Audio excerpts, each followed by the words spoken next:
Your Excellency, dear colleagues, dear friends of the Danish Institute of Athens, ladies and gentlemen. I'm Marianne Pade, and I am chair of the board of the Danish Institute, and it's a great pleasure to welcome you all to the annual meeting of the Institute here in this magnificent setting. Our evening will have a musical component by composer Christos Farmakis. There will be a gala lecture by Dr. Lasse Sørensen, but first we shall hear the report of the activities of the Institute during the year 2022 by its director, Professor Mogens Pelt. Please note.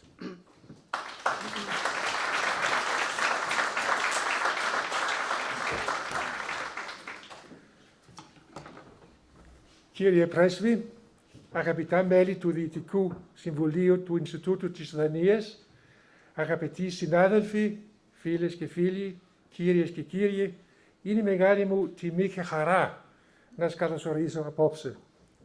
Your Excellency, members of the Board of the Institute, distinguished guests, colleagues and friends, it's a great pleasure to welcome you all to the annual meeting of the Institute. We would like to thank the Board of Directors of the Acropolis Museum for hosting us. And the program this evening, as you have learned, is divided into three parts. First, I will report on the activities of the Danish Institute at Athens during the year 2022. And this will be followed by a musical intermezzo by Christos Farmakis. And finally, Dr. Lasse Sørensen will give the announced lecture.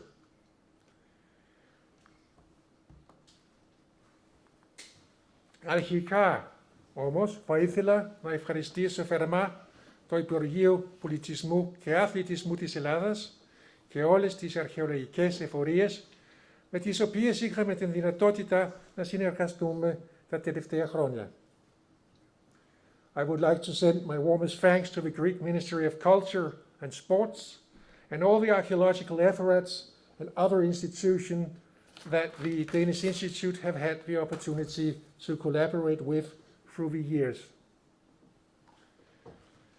2022 has been substantially different from the two previous years, and it began in the best possible conditions compared to 2021. The restriction on traffic between Greece and Denmark were lifted, and once again we could welcome our residents, artists and scholars. In this way, we were able to receive people who had come a long way from Denmark to engage themselves in the many realities which is Greece, and we could help to bring them in contact with those in Greece who had welcomed visitors from Denmark as colleagues and associates in cooperation. The same was true for our arrangements, as we could now house a live audience at our cultural and scholarly events. The activities of the Danish Institute can be divided into four categories: residences, the cultural program, education and research. And over the past year we have hosted 72 artists, teachers, authors, scholars, and the residences are sponsored by the New Carlsberg Foundation and the GEC Gad Foundation, to whom we are very grateful.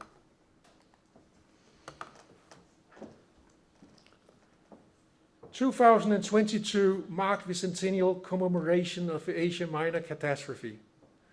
We're talking about the defeat of the Greek armed forces in Asia Minor to the Turkish nationalists under the command of Mustafa Kemal, the later Ataturk, and especially we are talking about the expulsion of more than 1 million Greek Orthodox people from their homes in what is nowadays Turkey.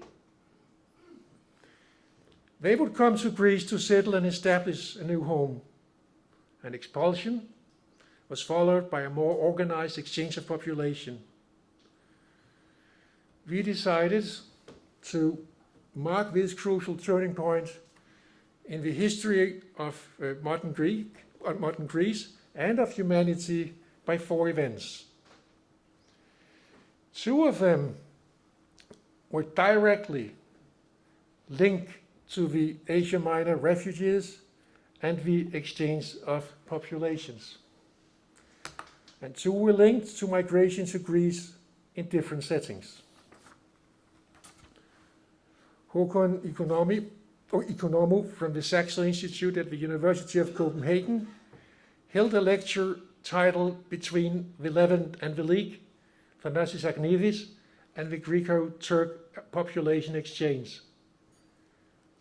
Thanasis Agnidis was born in Cappadocia, this is the interior of Anatolia, as a Greek Orthodox, but would become a civil servant in the League of Nations and later the UN. His career and life story is a personal account also of a Greek from Asia Minor and of a refugee who was forced to find a place in a new world. Dr. Artemis Papatheodorou from the University Pandion University in Athens, talked about refugees, trauma, and antiquities. Her lecture focused on the ways antiquities in and from Ottoman Anatolia affected how refugees of the Asia Minor catastrophe related to their state of exile and uprootedness. And the lecture aimed to shed light on the links between trauma and material remains of past civilizations. It focused on the memories of ancient ruins and other ancient finds by ordinary Ottoman Greeks, men and women, suggesting that certain ancient finds played a profoundly tangible and symbolic role in the refugees' transition from a life in Ottoman Anatolia to one in Greece. Gül Üret, who is a PhD candidate at the University of Graz, held a lecture about immigration of Turks to Greece. A century after the population exchange between Greece and Turkey, the two countries once again are witnessing people on the move. This time we are talking about Turkish citizens who are immigrating from Turkey. They immigrate as a response to democratic backsliding and rising authoritarianism in Turkey, something which gained pace since the Gezi Park uprising in 2013, and in particular in the wake of the attempted coup in 2016. The fact that the majority are ethnic Turks makes the immigration to Greece unique in many ways.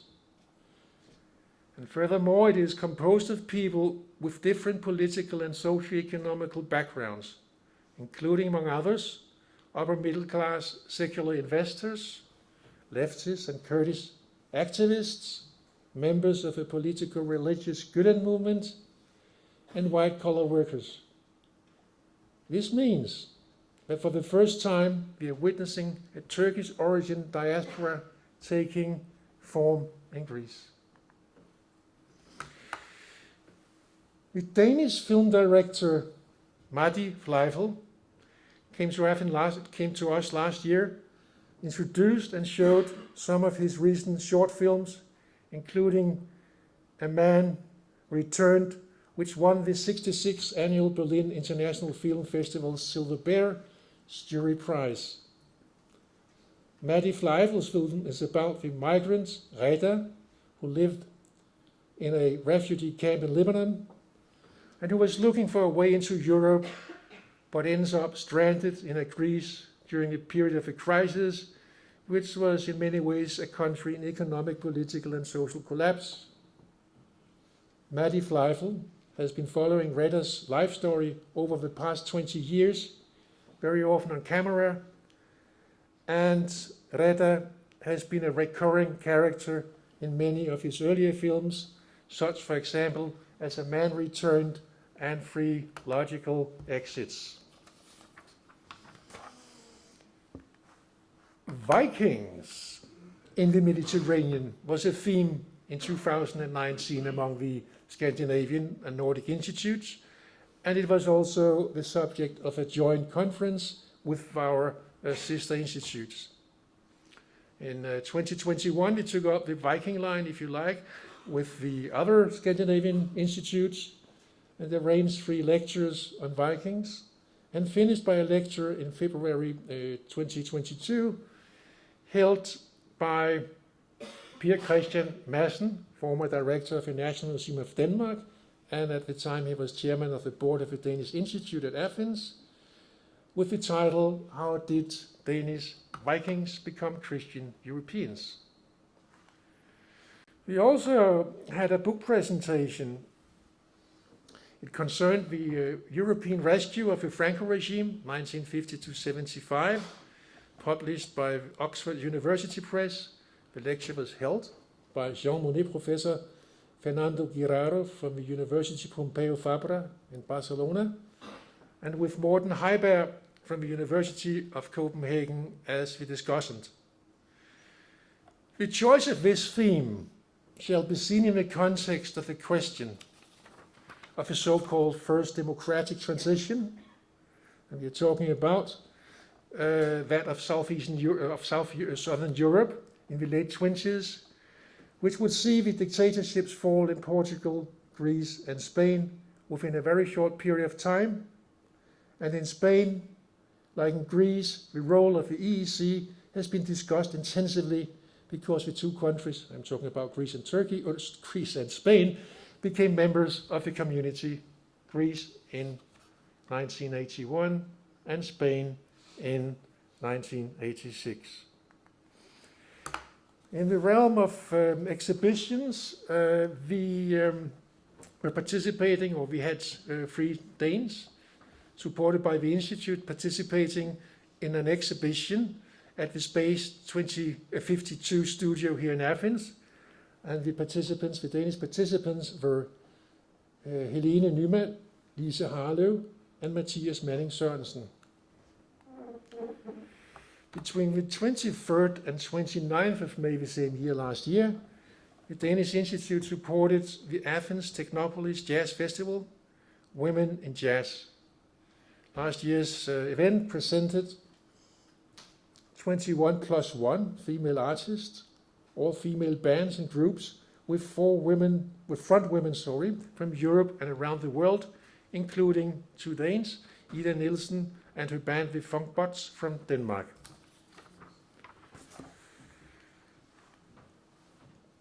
On the 29th of September, Louisiana Museum of Modern Art and the Danish Institute invited to a symposium held at the museum in Humlebæk about the Greek author, surrealist, and art critic Nicholas Callas.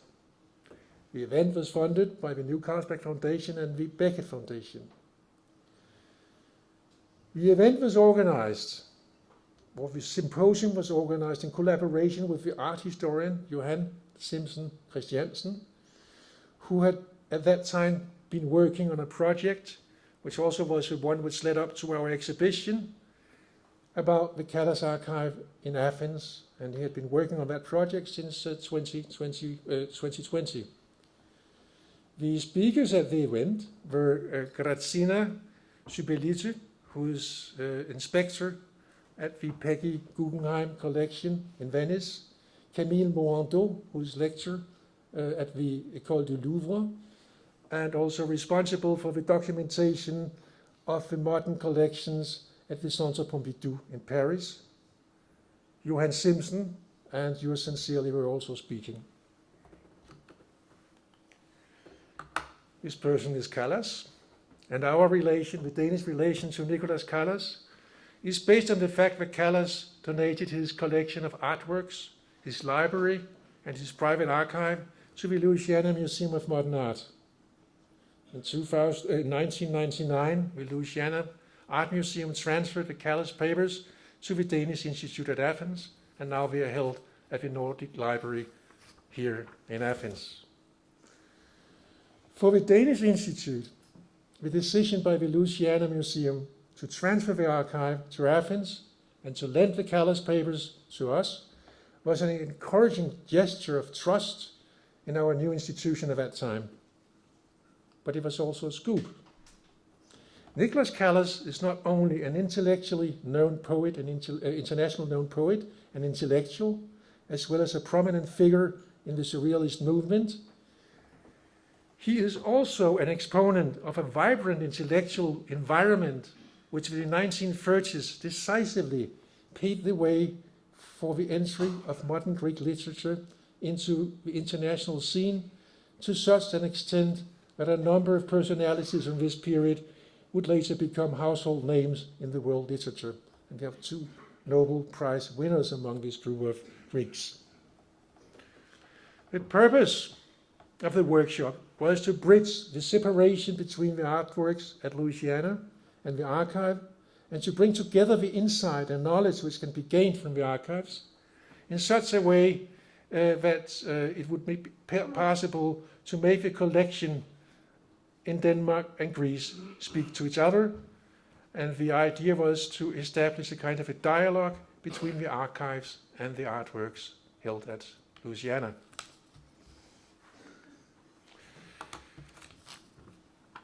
We also received on a regular basis gymnasium students, high school students, students from the Dictio, if you like, in collaboration with the Danish embassy. And we are very grateful to the ambassador and his staff for this important contribution to the recruitment for future generation of Danish students with a strong interest in Greek culture, whether ancient or modern. The research activities of the Danish Institute at Athens include, among other things, resident scholarships, but also publications. And what you see here is the publication of the Proceedings of the Danish Institute, volume 10. 2022 marked a year of intense editing activities by our scholars at the Institute, but sadly also a farewell to 2 of them. Our Deputy Director and Carlsberg Fellow, Kasper Tormod, left us in October 2022. In came, and we are lucky, Sanne Hoffmann, who is a doctor in archaeology, and now our new Deputy Director. I would like to say a few words about Kasper Tormod's project, which is combining the contemporary with the ancient past. The title is Rethinking Athenian Past and Present Through the Post-Crisis Art, 2009 to 2019. It examines how contemporary artists can contribute to a new understanding of the history of Athens by engaging with historical source material and narratives. Kasper Tormod examines how artists interact with the Greek capital on a visual level and how they create work that situates the city in the entanglement of past and present. Athens, so Kasper's thesis is, brings forth the contact and also contrast between the idea of the city as the cradle of European civilization and the brutal reality following the economic crisis of the past decade. During 2021 and 22, Kasper had focused most of his work on Greek graffiti artists like Pade. One of his creations is what you see here on the screen. And he focused also on international artists who live and work in Athens. And right now he's working on a series of articles that explore the intersection between contemporary art and historiography, artistic production and knowledge production. The brutal reality following the economic crisis of the past decade certainly also had a bearing on our postdoc and Carlsberg Fellow, Christos Farmakis. Christos, like Kasper, left us in the fall of 2022. Christos' project is titled The Northern and Southern Enlargement in Historical Perspective, Scandinavian and Greek Responses to the European Integration in the 1960s and 70s. Christos came to us in 2019 and his project, as the title indicates, explores the European integration dynamics from a business history point of view and through a comparative analysis of the first and second enlargement of the European community, with a focus on Greece, Denmark and Norway in their relations to West Germany, or Germany if you like. In 2022 he published the book Post-War Greco-German Relations, Economic Development, Business Interest, European Integration with Palgrave Macmillan. His book tells the fascinating story of how a country that suffered under Nazi occupation made an early return to West Germany, and how the latter, that is West Germany, came to champion Greece's accession to the EEC. It is the first account which systematically distinguishes between bilateral Greek-German relations and their submission to the multilateral European framework. And it highlights how subordination of bilateral Greco-German relations to the multilateral European framework made it possible for Greece to balance West Germany's influence against the interest of other agents, and how West Germany's influence in Greece was mediated by the new European institutions.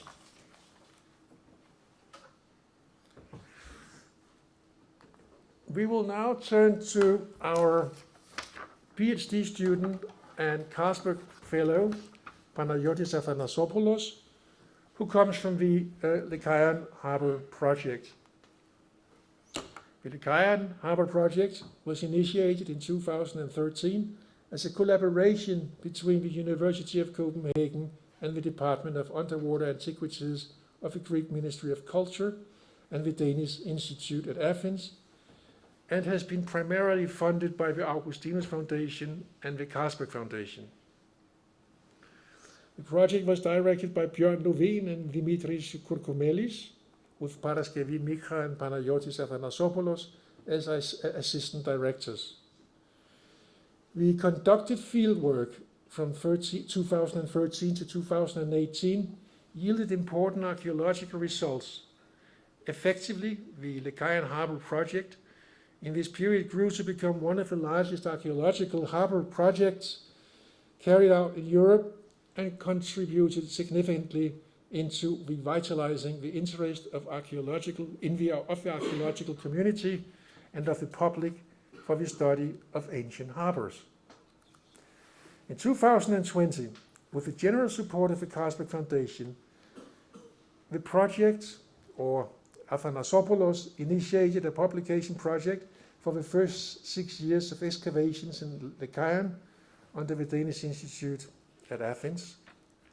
The aim of the project is to study and present the archaeological, historical, and topographical transformations of the Lycaon area based on the results of the archaeological and geological investigations, and subsequently contribute towards a better understanding of one of the largest and most important ancient harbours in the Mediterranean Sea. And the idea is that this project will result in 2 monographs. In 2022, and after the gradual lifting of the pandemic restrictions, the work of the project continued, or was able to continue, unobstructed. The anticipated geomorphological and geotechnical study of the numerous geological samples from the harbour were continued at the laboratories of the Centre National de la Recherche Scientifique in Lyon in France. And the project, or the study, the project, has produced some of the most discovery of the project to date, namely evidence of the earliest harbour basins. And you will see here a graphic illustration of it. Drill 2 produced evidence of a sheltered harbour basin dating from 1122 to 927 before the Common Era. In drill 11, There's evidence of an even earlier date ranging from 1381 to 1056 before the Common Era.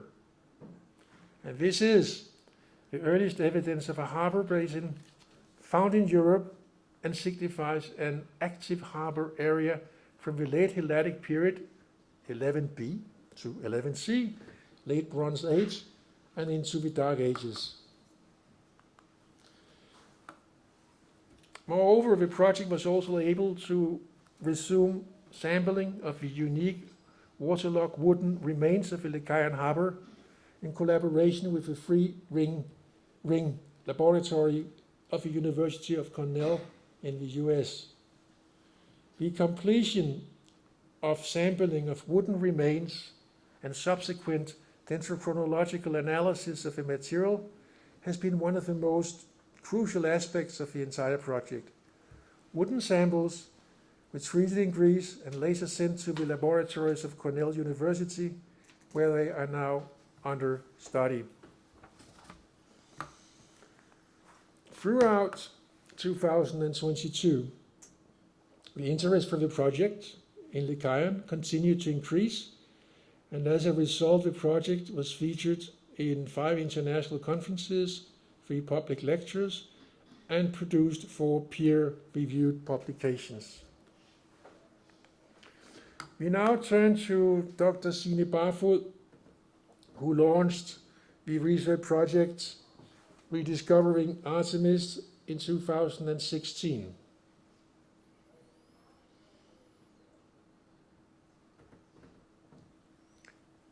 She did so with the support from the Carlsberg Foundation, the Elisabeth Mungårds Foundation, the Sven Fiedler and Wife Foundation, and the Norwegian Institute at Athens.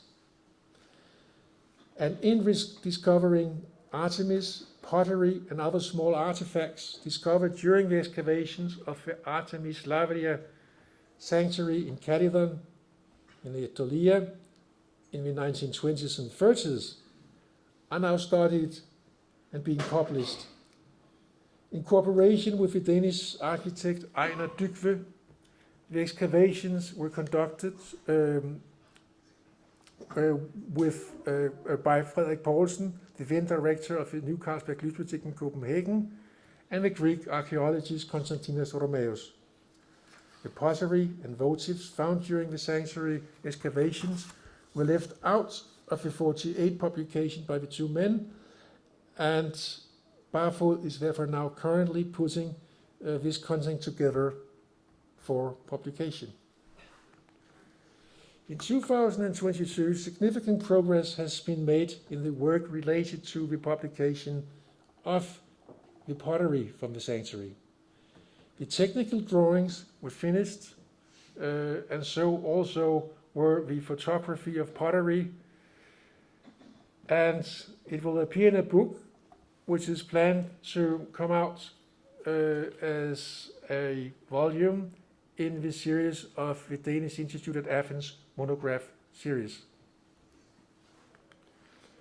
The publication of terracotta figurines and protomas and other small finds from the sanctuary of Artemis Lavria is the next phase of the project. The various terracottas, which total about 3,500 fragments, range in date from the Mycenaean to the late Hellenistic period. Approximately 900 have so far been registered, and early research indicate that the votives are very diverse. And among other things, they found a very rare terracotta figurine of a cicada, which is now on display at the new Archaeological Museum of Missolonghi.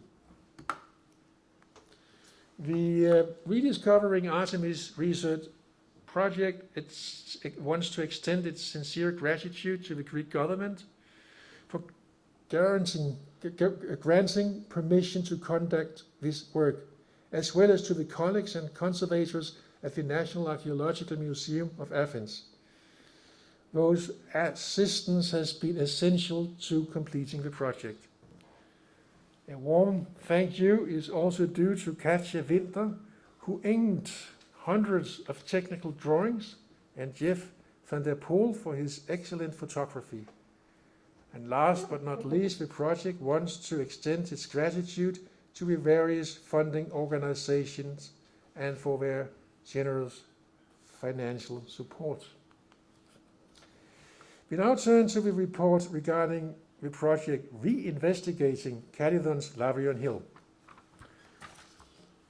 Following geophysical work in 2021, the archaeological project Reinvestigating Caledon's Lavrion Hill continued its exploration of the sanctuary plateau outside the city's western gate.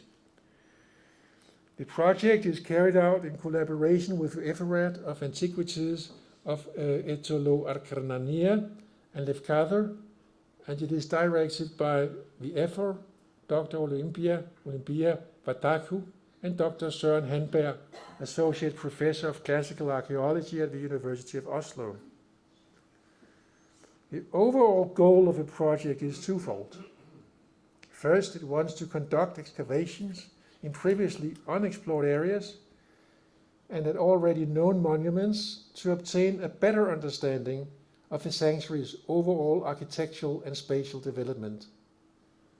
And secondly, the project will create a detailed digital archive of the site for heritage production purposes, as well as detailed digital documentation of individual monuments for the use in architectural analysis.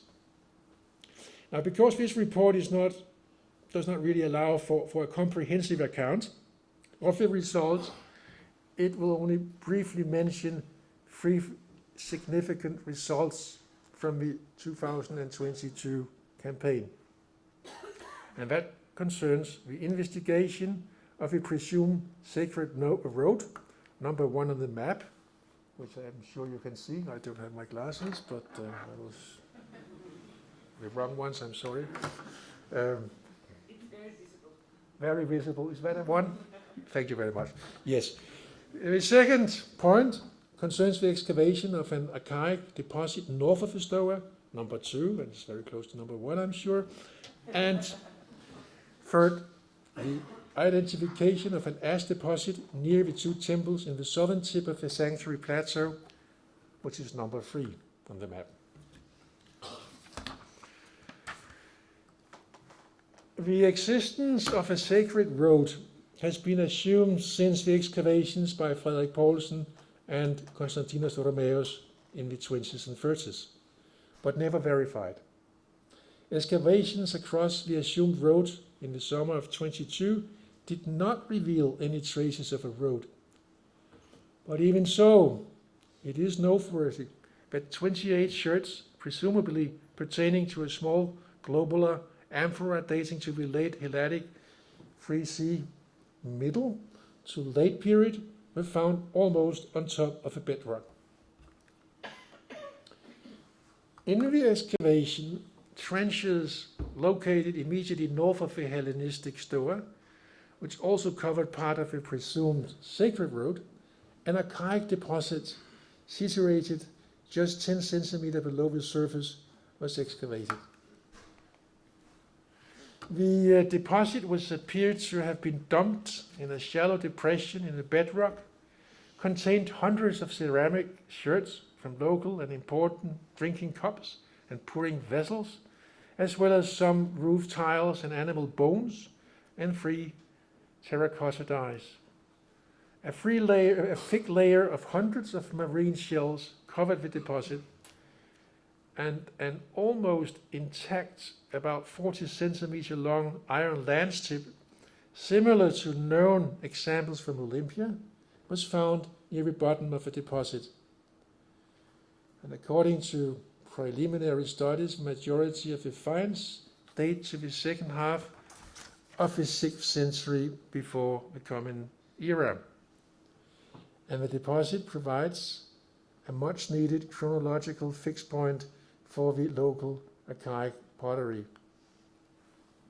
The ash deposit, discovered in the southern part of the sanctuary, was not excavated, but its extent was determined. The deposit surface was saturated with small fragments of burnt animal bones, as well as late archaic and early classical pottery fragments, but it remains unclear whether it represents a continuous accumulation of ash from the burnt offerings, or if it was dumped in the area when the new retaining walls were built.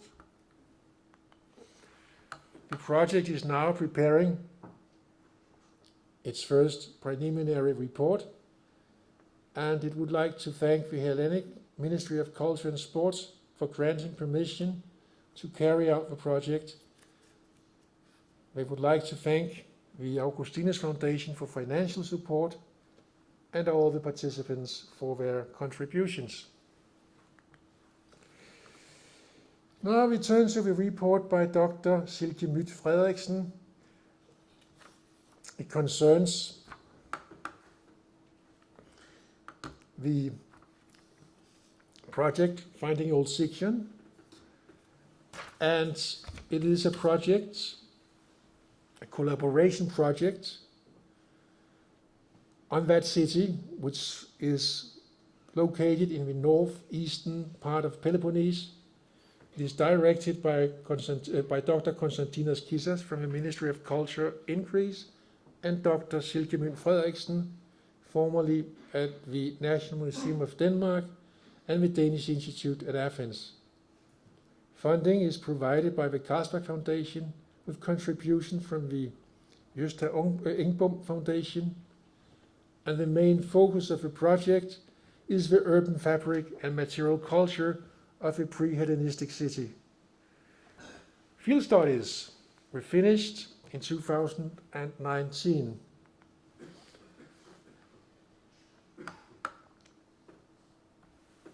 So in 2022, the focus was almost entirely directed on the preparation of the main publications. The publication of the project's result is going to happen in two major volumes, one on the surveys from 15 to 16, and one on the excavations for 2017 to 19. The text for both publications are collected, and the content editing is finished, and the peer review phase will soon start. A preliminary report on the field seasons of 2018 and 19 appeared in volume 10 of the Proceedings of the Danish Institute at Athens, and one more article on the settlement forms and the development of archaic Sicyon in the publication of a conference at Syracuse. A master's thesis on the monumental grave buildings in the Peloponnese in the late classical and Hellenistic period, including the grave monuments from the Trench 7C, excavated by the Old Sicyon project, has been submitted to the University of Crete by Gabriela Boulakaki, who was the trench supervisor of the excavation of this monument in March 2023. Of the 5 PhD theses written in the frame of the project, Nadia Maria Christensen has defended her thesis already in November 2021.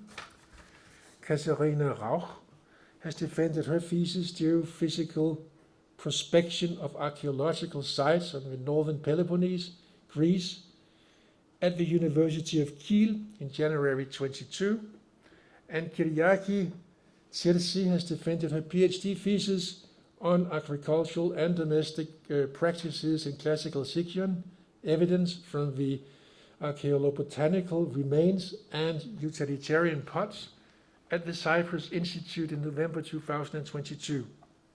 And 2 more PhD theses by Zoe Spiranti and Yorgos Giannakopoulos are still ongoing. We are now turning to the report by Troels Myrup Christensen, Calydon Huron project, and the renewed archaeological work on the Huron of Calydon began in 2020, and as I also already said, the work is directed by Troels Myrup Christensen, who is Associate Professor of Classical Art and Archaeology at Aarhus University. The Heron of Calydon was originally excavated in the late 1920s and 30s by Frederik Poulsen and his colleague, Greek colleague Konstantinos Romeos. The new work aims to provide a full reassessment of the Heron, not least its important assemblage of Hellenistic sculptures that is now kept in the Egrinio Archaeological Museum. The 2022 campaign was possible due to generous funding from the Carlsberg Foundation and additional support from the universities of Aarhus and Oslo. The project is grateful to the Ephorate of Antiquities of Aetolia, Archania and Lefkadar for permission to work on the Heron and its sculptures. The 2022 summer campaign focused on digital methods of documenting and interpreting the Heron. And to do so, the project employed a high accuracy terrestrial 3D laser scanner. The project would like to thank all the many students and workmen who undertook the laborious task of cleaning the Heron in advance of the actual screening. The 2022 campaign also included 3D digital recording of sculptures from the Heron that today are in Egrinio.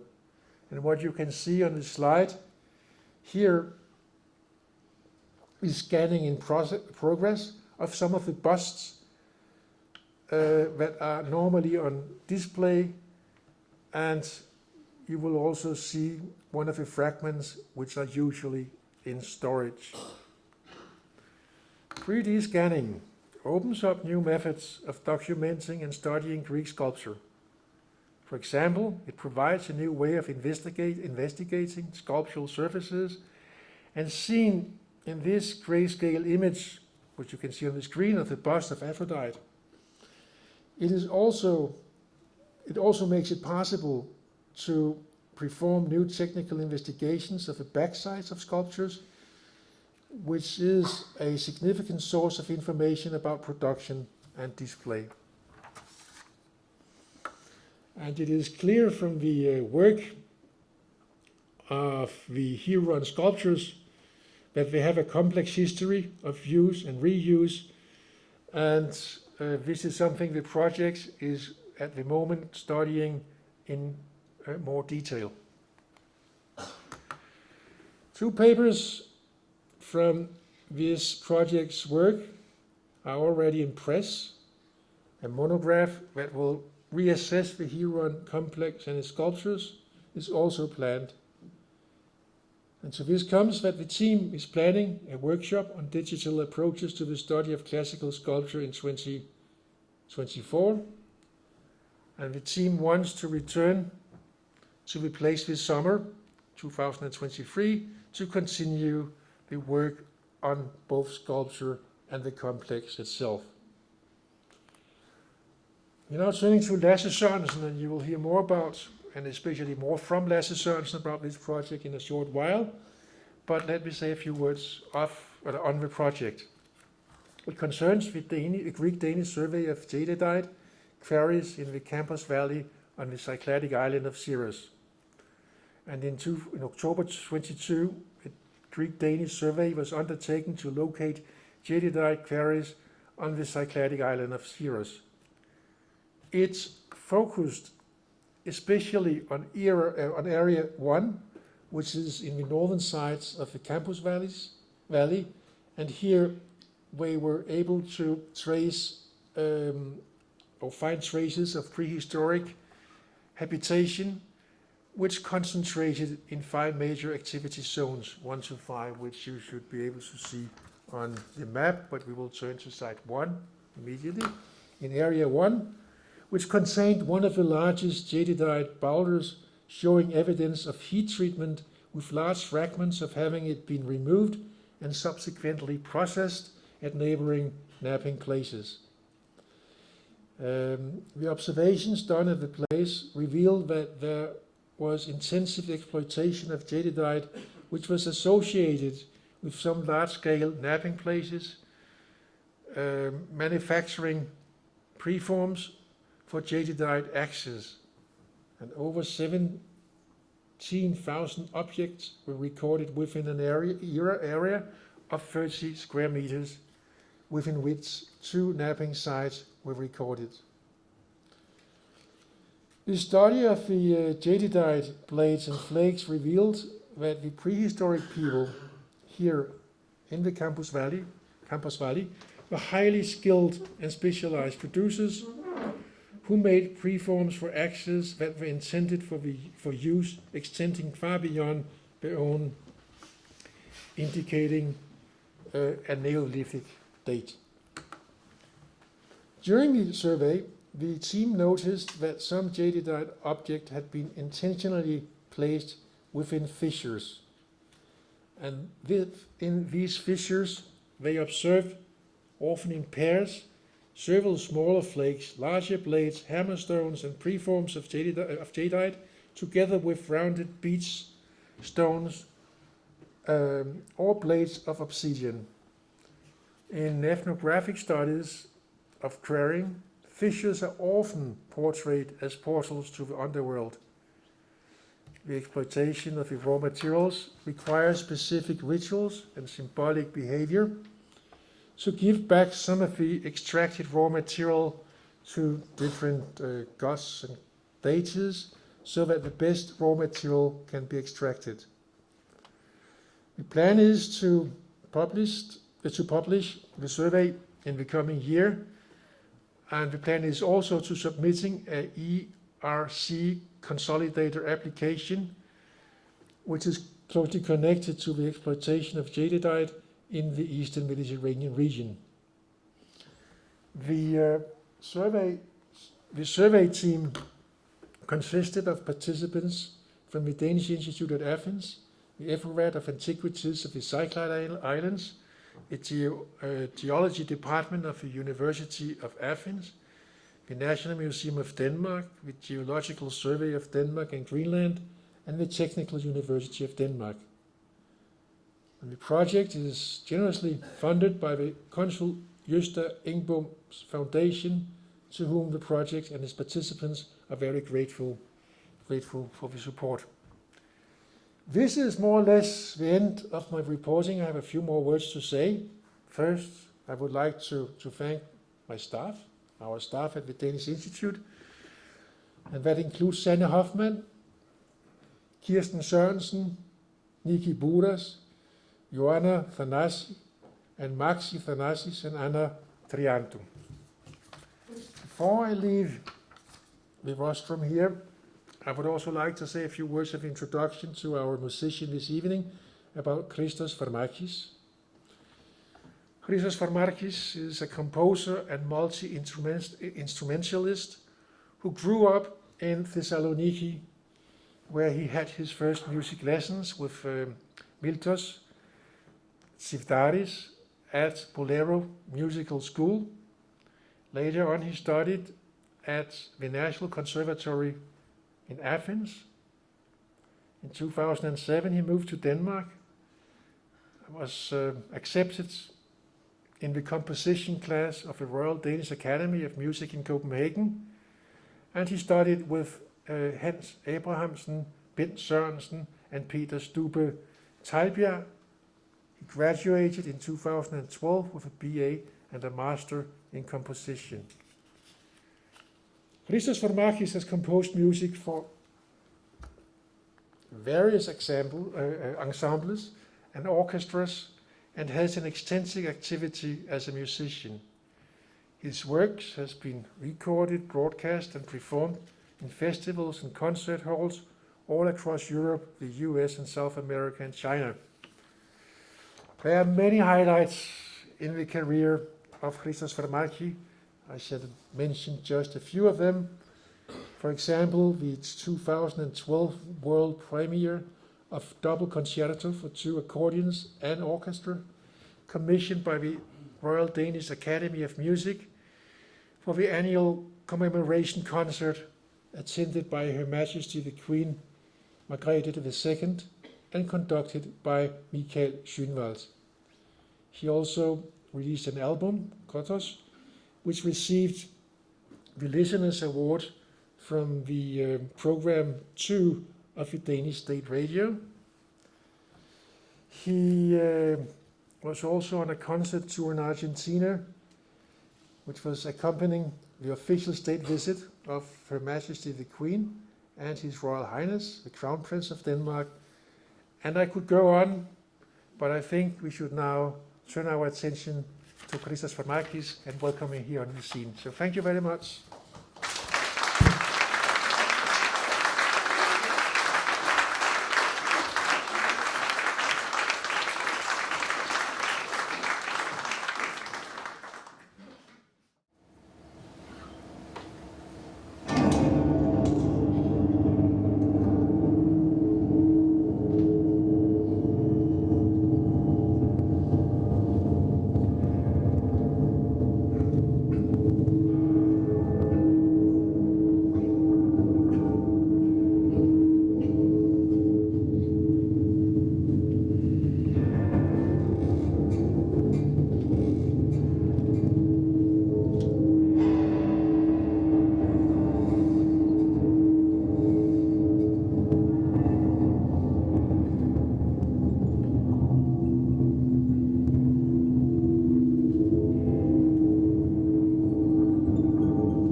Good evening.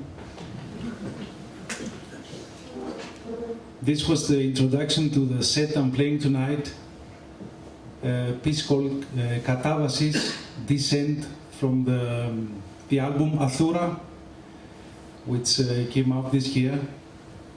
And I will say a few words before each piece so you can have an idea, because this is purely instrumental music. It's actually a one-man project.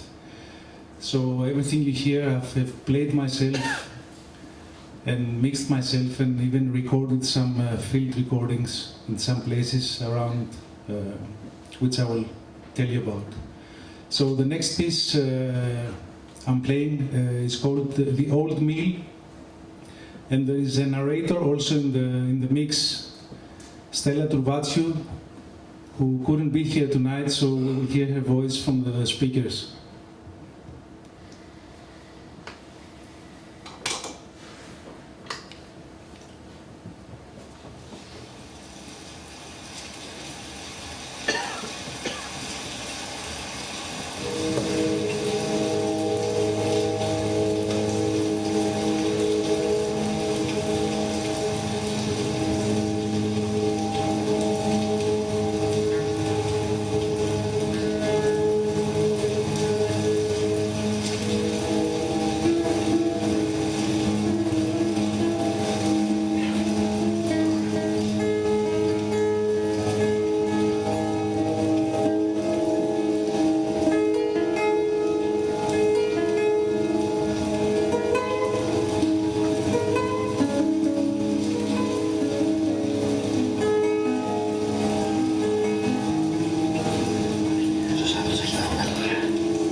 Thank you very much. The Sound of the Rain was recorded in the city of Missolonghi. We just heard about it which is the city I live in right now. And the next piece is a challenge I put to myself as a composer quite often we do that to ourselves. We challenge ourselves to do something we didn't do before and try to do it. Firstly, to convince ourselves that this is still the music we compose, and then to convince the audience that this is good music. So it's a piece for ukulele, solo. I will take it in my hands in a few seconds and you will see it. It's an instrument from Hawaii, and usually it plays happy music. Everything you play on it sounds fun and happy and shiny and very light. So, as you can understand from the two first pieces I played, the challenge was to make it sound dark and mystic. So, let me change.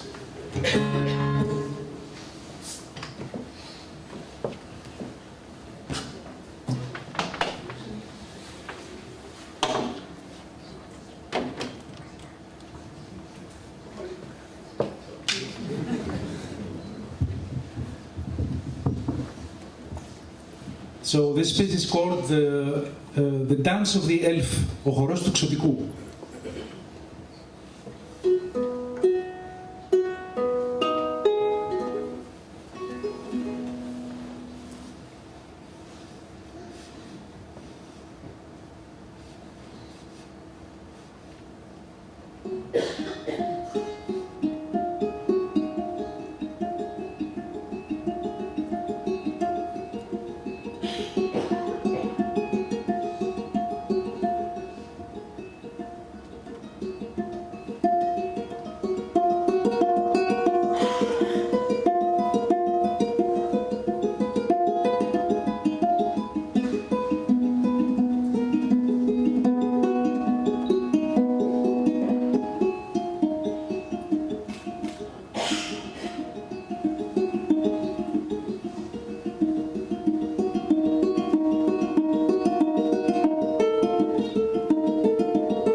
I don't know if you were convinced, but I get quite sad myself when I listen to this. So, as dear Mogens introduced in his introduction, said I lived in Denmark for more than a decade. Så jeg vil faktisk tale dansk i aften, men jeg fik en besked, at vi skal gøre det på engelsk. Så. Men det er dejligt, at I kan forstå, hvad jeg siger. I said it's nice that the Danish people can understand me, because learning Danish was the biggest challenge in my life. You learn it fast, you understand everybody, then you try to speak and nobody understands what you say. Anyways, the next piece from the Athūra album I'm playing tonight is actually inspired in Denmark, and the field recording that will play together with me is a recording I did in Hundested. This is North Zealand, on the way to Zealand, so if somebody has been there that is not Danish, I don't think so, but it's a very nice place in the north of the Zealand part of Denmark, in a backyard of a house of a conductor I have collaborated with, Jørgen Allan Christiansen. And it's made last year. We were playing actually some concert with Mikis Theodorakis music. I was the bouzouki player, and in my free time, I walked around and recorded some Danish nature. So this is the piece, and it's called The Black Flower Garden.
Thank you very much. I will finish my set with some music that I didn't compose myself, but I wish I had. Actually, it's living in Denmark for more than a decade. As I said, you become Danish in a way. It's a beautiful country and really, really nice people, and really open to culture and creativity. So I feel a piece of my heart is Danish, and the reason for this is also the next piece I will play. It's by a Danish composer. I think he wrote it in the 30s. His name is Kai Norman Andersen. The Danish people know him. See if you can recognize this tune.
Christos, thank you very much.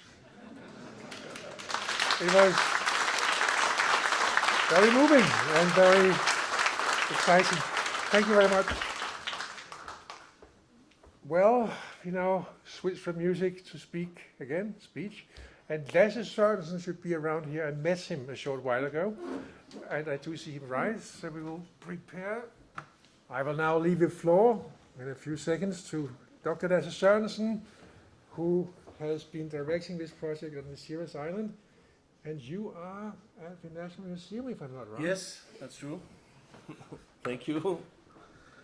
So, can you all hear me? Great. So now to something completely different. I would like to thank the Danish Institute at Athens for inviting me to tell you about our fascinating results on Syros, about jadeitite. And I've given the title Gifts from the Earth. There's a lot of interpretation in that, and I'll come to that later. But it's about Neolithic exploitation of jadeitite sources in the Kampos Valley on the Cycladic island of Syros. And now there's shift and focus, so now you can't see. I don't know why, what's going on here, but it's actually right there. That's Syros, right in the middle. And for you that doesn't know the Neolithic, that's the new Stone Age. And that's in Greece from around 7th millennium BC until the end of, or beginning of the 3rd millennium BC. So we are back several thousand years. I don't know why this is still there. That's annoying. But the question is, how did we end up in Syros? That's a long story. And it actually began, it actually began in 1887 when the brewer Carl Jacobsen, he bought a collection in Athens. It was a windy day. He wrote in his diary and he met this guy, Rosopoulos. And then he bought a huge collection of polished stone tools. And then nobody cared about them until I had a look at them back in 2000 and something. And that became part of my postdoc, which was financed by the Carlsberg Foundation. And I realized that in these polished stone tools there were some outliers. I've outlined one of them here, and that was made of jadeitite. And then I wondered, well, where does this come from? This is really, really rare. And we only know one source which was exploited in the Neolithic, and that's in the Italian Alps. It's far away. Could that be possible and part of a huge exchange network pattern? Or is there another story? And so we ended up in Syros, and I'll tell you why.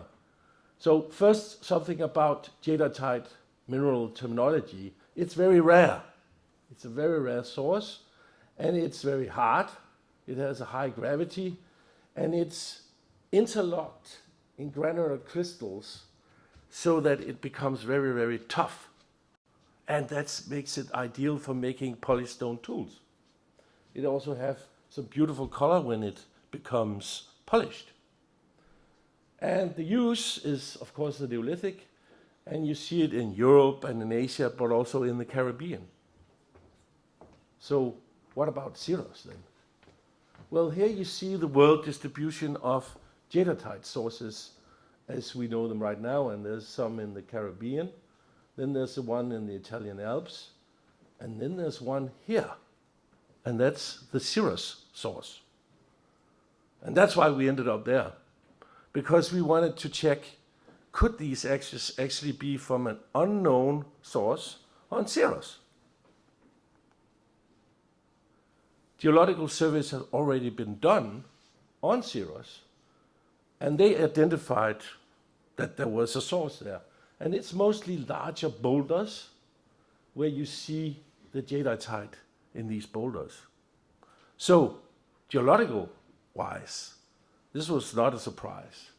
But when we went there to collect samples in this valley here, the Kampos Valley, and here you see some of the boulders lying around here,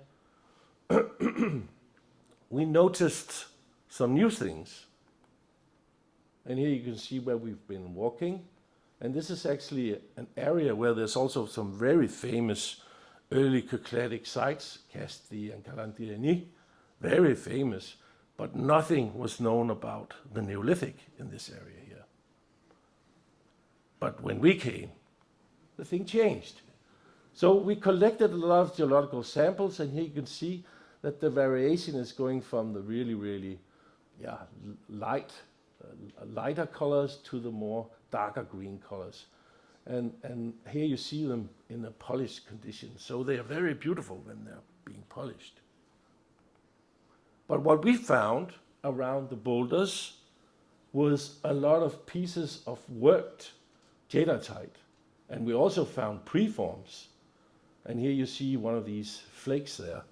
So clearly there was some sort of prehistoric activity going on around these boulders. We concentrated on this area here and on this northern side. This was where the boulders were, and we checked the whole island. This is it. This is the source. So imagine that people in prehistoric times, they scouted around looking for a needle in a haystack for the best raw material. Well, they actually found it. And we rediscovered it, so to say. When we were walking around looking at these boulders, we noticed that there were several sites, and they were often located near these jadeitite boulders. And here you see site 1, which is the one that we found most potential in. And here you see, located here, just lying on the surface, huge production of a workshop for jadeitite. And the reason why it's just located on the surface is that there's Aeolian erosion, which removed all the sediments, and what was then stayed behind, that was what was non-destructible and could not be destructed, and that's all these blades and flakes of jadeitite, just located on the surface there. So it was like a Pompeiic situation, so to say. And here you see a close-up of what we could see on that side. So here you see all the flakes, very dense. There was also some very important finds of seashells. They're very important. They're located within these layers, and they tell us that there were humans there, and they were eating seashells as well. And we can date them.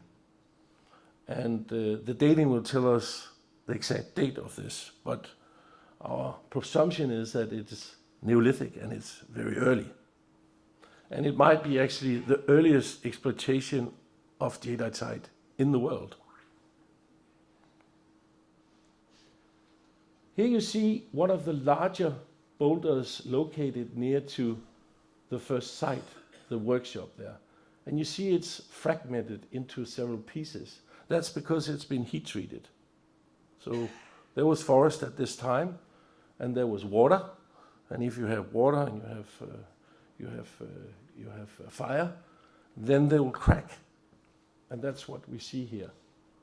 Another reason we know this is because we could see right on the surface that it was so hot, these boulders, when they were fragmented, that the original surface underwent a chemical reaction, so to say, where ferrous oxide turned the soil into red, and you see that here. And this we can also date with OSL dates of these sediments and then see when that actually happened, because it could be several events.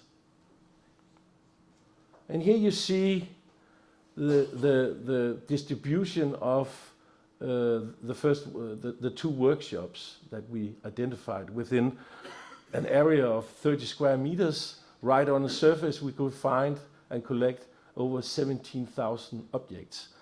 And it's important to state that if you went further down, well, we are not allowed to do that because we are not allowed to do the excavation there, but it continued further down. We could see that. So this is not a small scale exploitation and production. This is huge scale, and this is only two of the sites. It's a huge area where there were several sites. So large scale production and not for local use. Here you see the napping site of the site 1. Here you see the actual site.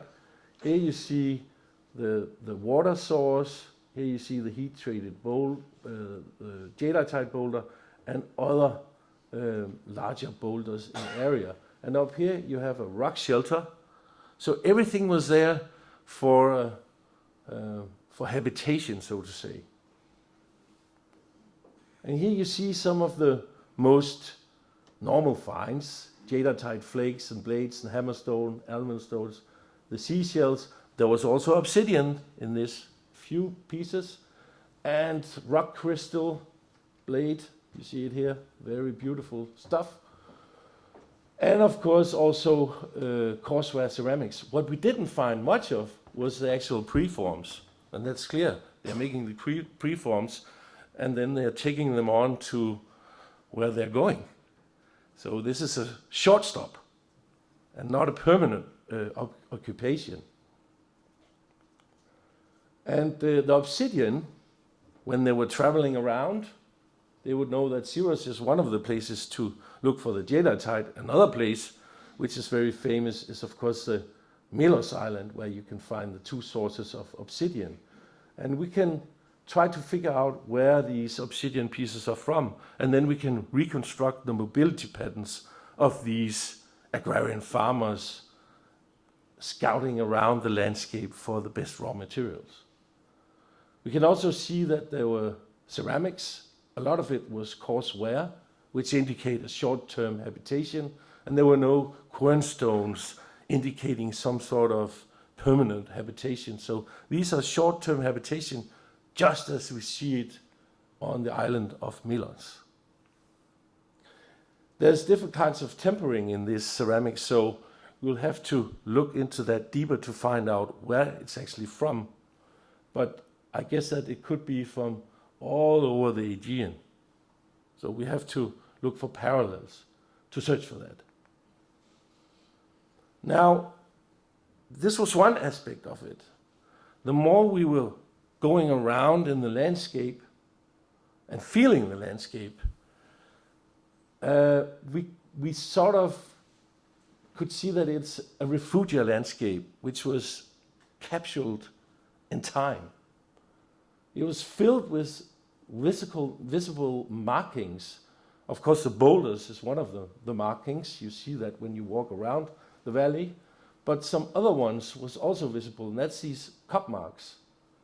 And imagine if you are agrarian society, you come there maybe once in a while, every 5 years or something, and you forget the landscape. Then it's good with some markings. And this is what we found in connection with cup marks in really, really designated places. So if you follow the route here, which is actually the water going down there, if you follow that route from the beach and then into the landscape, we see these cup markings all the way through the landscape, all the way up to where the cup marks we also found on the jadeitite boulders. So everything is marked in order to find your way in the landscape. And one of the places that we saw where you had to turn up to the actual boulders up there, if you follow the waterway, was this thing here. And these markings here are very distinct.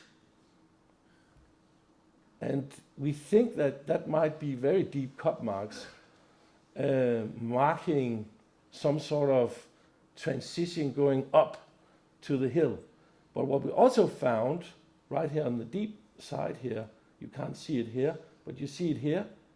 And what's that? That's a huge block of jadeitite. So if you're walking around in this landscape and you want to mark where you want to go, you also put jadeitite to mark, this is the place you should find it, you should go up there. And this is what we found. And this is quite rare to find these things in a refugia landscape going that far back. When we were walking around in the landscape, we also noticed deliberate depositions of jadeitite rock placed in visible positions. And here you see one of them put into position. And we saw other places where these foreign rocks were put into the fissures of boulders in order to find your way in around the landscape. So it's orientating people in the landscape. But it was not only the rocks, it was also stones or round nodules put into deep fissures, and they, from ethnographic record, we know that they are often mythologized as eggs, symbolizing rebirth. So there's also a lot of symbolic behavior going on in connection with the exploitation of these stones, sacred stones, gifts from the earth. And we see that also with worked stones of jadeitite, flakes, hammerstones, blades. And here you see it's in these cracks of the boulders. There you see put into precision, really, really deep in flakes and blades of jadeitite, worked pieces. And also up here, it's up here, where you see these things. These are depositions. Depositions there deliberately, because this is a part of their symbolic practices.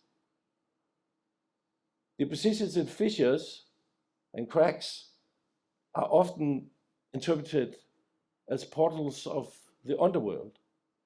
The exploitation of the raw materials requires specific rituals, symbolic behavior to give back some of the extracted material and raw material to the different deities so that the best raw material can be extracted. And that's what they're doing here. And this is where we see it. And I mean, we've been going around this landscape for, many seasons, and we didn't notice it. We walked past it. But the more we looked at it, the more we suddenly realized, oh, there's some rocks there, they're in an odd position. What's going on? And then we find these things here. And this is actually the largest blade that we've found so far in the assemblage. So definitely something symbolic is going on. And there's also fissures, both with jadeitite flakes, but also with obsidian blades.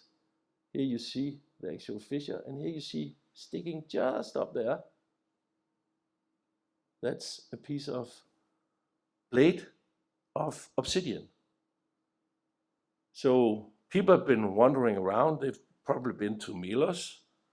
And then, for good luck, for the future travel, they deposition this again.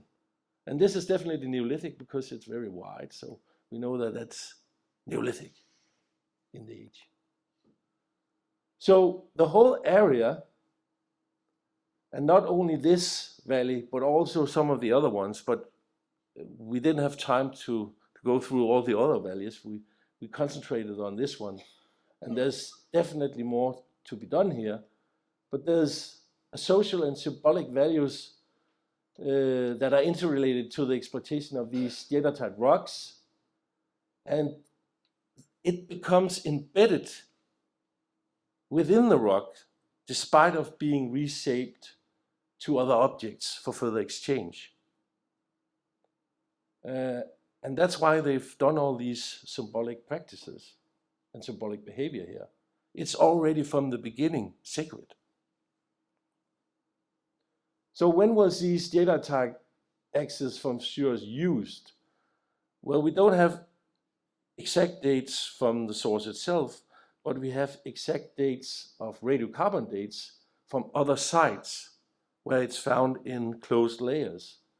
And these are from a site in Çukurçay, which is a tell mound. And there we have jadeitite axes from Syros going all the way back to 6,300, 6,100, and to the early Bronze Age. So it's through several thousands of years this has been used. And we also have it from Dimini, from the old Sundas excavations. And the more we looked at sites, we find more of these. So this is just top of the iceberg. And here you see some of the areas where we found them and some of the dates. And you see that there are the ones from Syros. There are also some which we think might be from the Alpine region. And then there's some that we don't know where they're from, because there might be other sources hiding around in the landscape still. And here you see some of the axes from around the Aegean, and all connected to the Syros source. And here you see some of the ones from the Alpine. They are more dark greenish than the ones from Syros. And here are the ones that we are not sure where they're about. We have to look closer into that. So what we're doing now is making a provenance analysis approach and protocol where we're using laser ablation ICP mass spectrometry and Raman spectroscopy. So what we're doing is we are looking at the surfaces optically, microscopically, and then we are also making a SEM picture of the actual mineralogical composition of the actual surface of the sources. And from there, we can see the chemical composition and differences between the sources. But more importantly also, we also identify zircon, and zircon we can date, so we can see when it's from, and thereby making a fingerprint analysis of the different sources. And that's what we have to do in the future. But we are in the process of doing that, and it works. Just a little bit about the distribution. Here you see the Italian Alps. There's been a huge study about the exchange of them, but it's a later one. It's from the 6th and 5th millennium. This is from the 7th millennium, the ones from Syros, and it's within a huge area covering the whole Eastern Mediterranean region, a whole new network, so to say. And there's a difference in this network compared to the ones from the obsidian I was telling about. The obsidian from the Melos stays within the Aegean, but what goes beyond the Aegean, that's these jadeitite axes going beyond. And that, my friend, means that there's a consensus about the value, whether it's social or symbolic, but it's value coming in as a concept of the human mind at this time. And why is that? Well, it's because that jadeitite is, and the value is embedded in the rock, and it represents pieces of remote and symbolic places, which we've seen, where gifts from the earth was produced. And it's because of some physical properties, the toughness, hardness, color, rarity, but also the social organization and symbolic behavior connected to these axes, which we also see from the ethnographic record. They are items of symbols and power, prestige, and network. And that's why they go beyond the local, because they're so valuable. And this is a trend we not only see in the Eastern Mediterranean area, we also see it with exchange of jadeitite in Western European, but also in the Caribbean and also in Southeast Asia.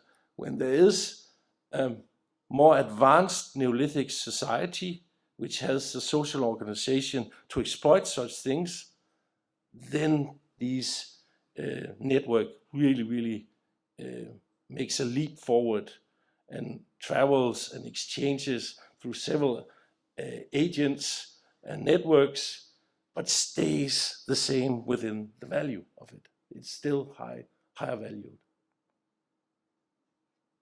And that was the conclusion. And I want to thank the Gösta Engblom Foundation for the generous support, and also the Carlsberg Foundation, because that was where it all began with my postdoc, and to all the partners and the team members. Thank you very much.